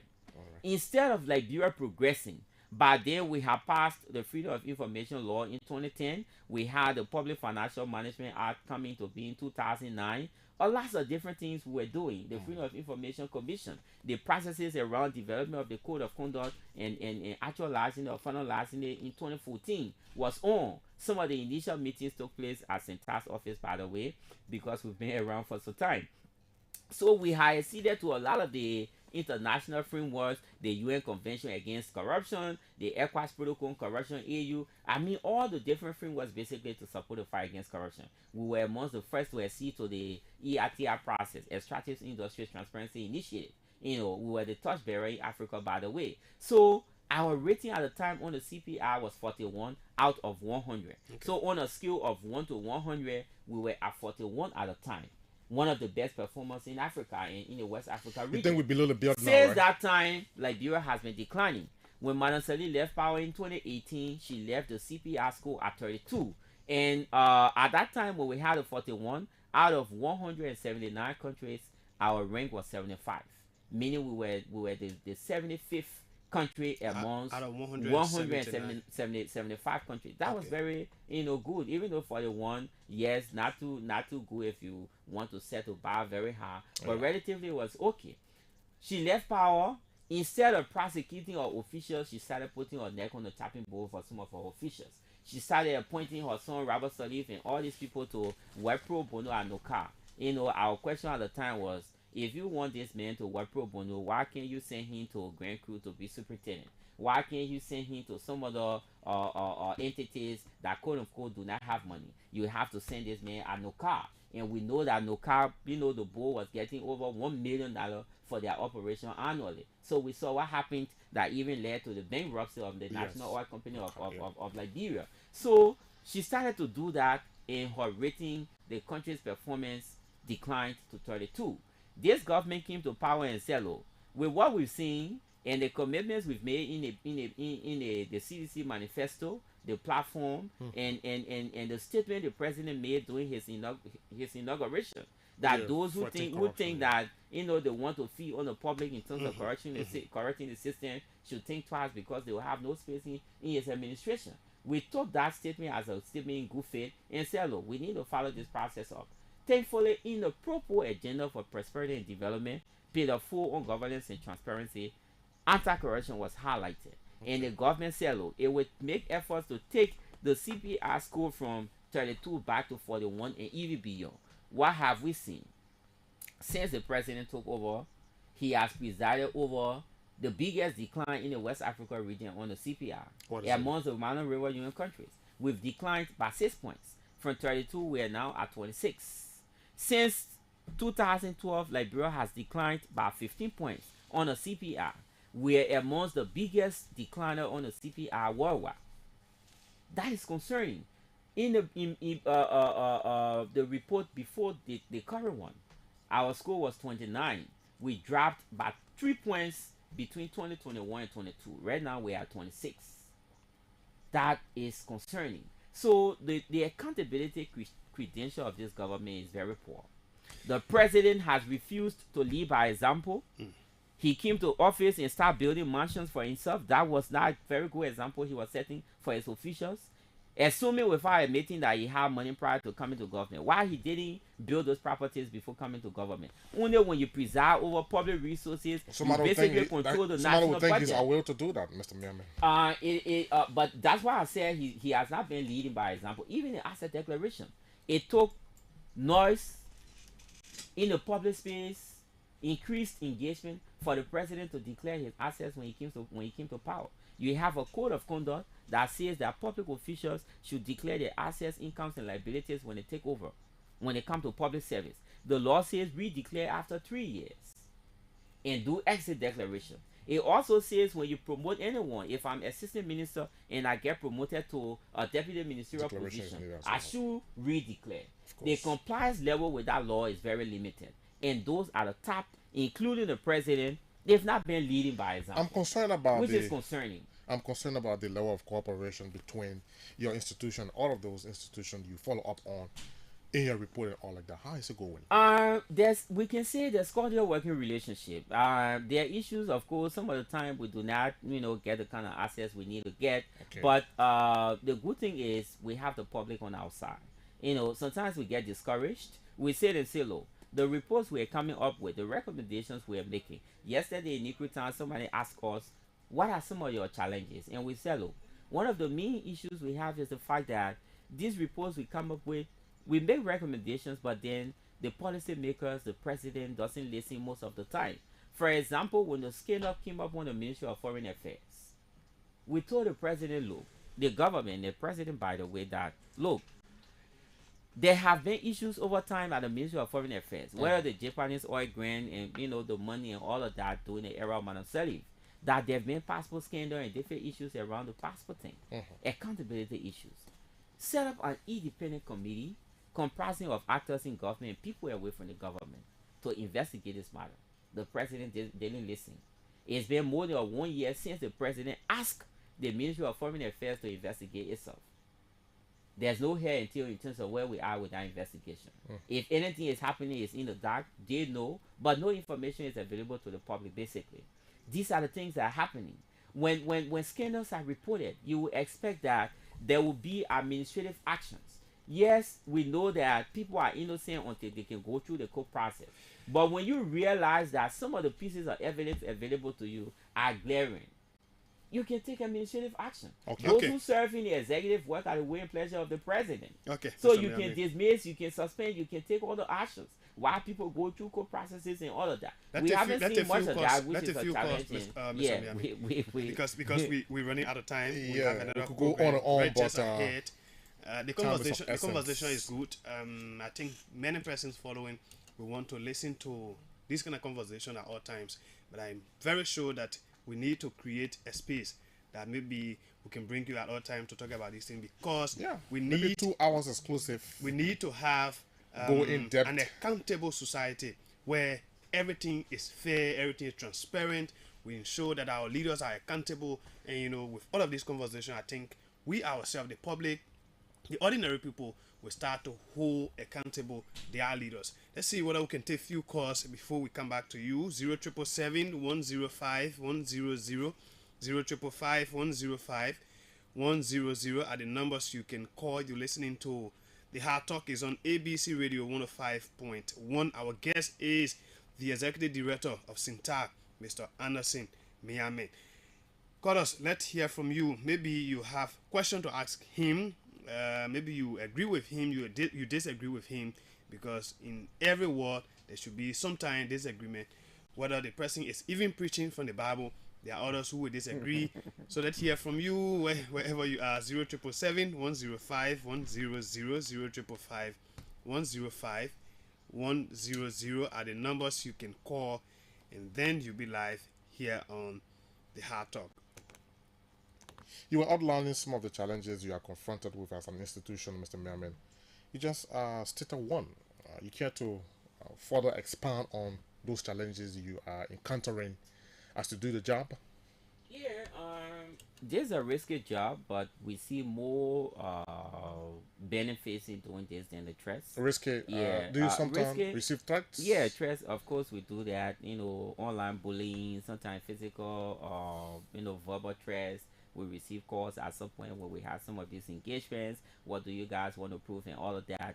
At some point we did a report and one official called and said, look, you have to take my name from this report, otherwise we'll take some actions, legal and whatever actions. We didn't care. We said, look, the facts are there, the evidences are there. If you want to go to court, you can do. Of course, eventually they did not. But we've gotten those kinds of situations over time.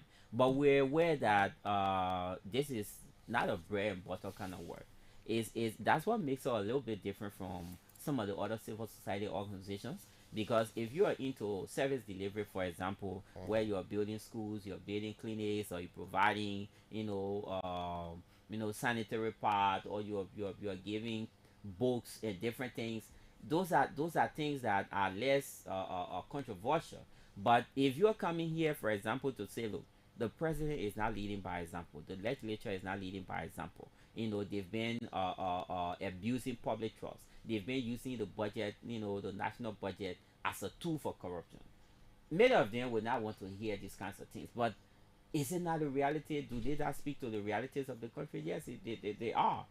So we don't care much about all these different threats and all of that. One of the main things we're keen about, or we see as a challenge, just use that as your closing comments. The things we see is that although we're trying to get citizens to move away from their passive position, but we still have a challenge. We go to communities and some people say, look, we don't think much is going to happen here. So let's pick up this person. I don't know. Hello? Yeah, hello. This is ABC Radio. Go ahead, you live. Yeah, Mr. Matthias, thank you for the issue against Anderson, Anderson Nyame, right? Yes, go ahead. Yeah, you see, this brother always making salient points when it comes to corruption in our country.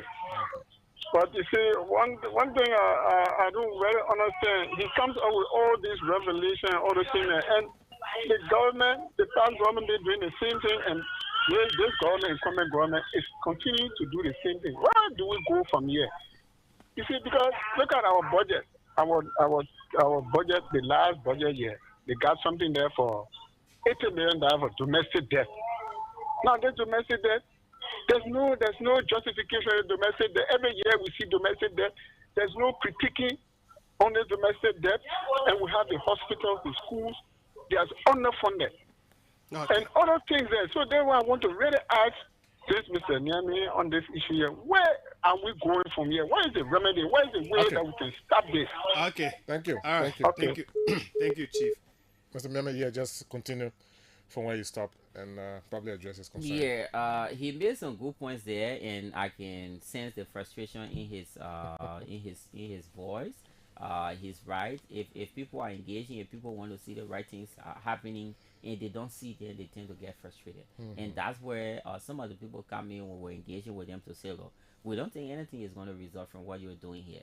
Why the LSCC is not doing this? Why isn't the president acting on this? Why the lawmakers are not doing this? But what we tell people is, look, let's continue to engage with the process.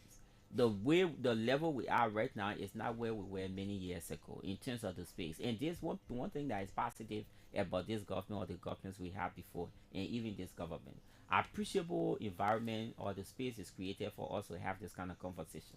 As we move on, things will happen.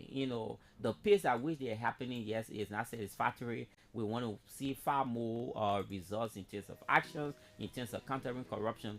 But let's continue to have these conversations. It's important for us to have them. It's important for us to engage with our leaders. Speak truth to power, but do that civilly and do that constructively. Okay. No insulting. We do not condone insults at center.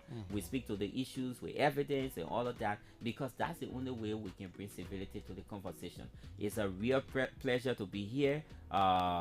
Like I said, our apologies if we ever appeared not to be accessible over time, but I amongst the accessible civil society leaders in Liberia, and our doors are always open. Just reach out, send a text message, WhatsApp, get to Edu or any of the team members there, and let them know if you're not getting to me for whatever reasons.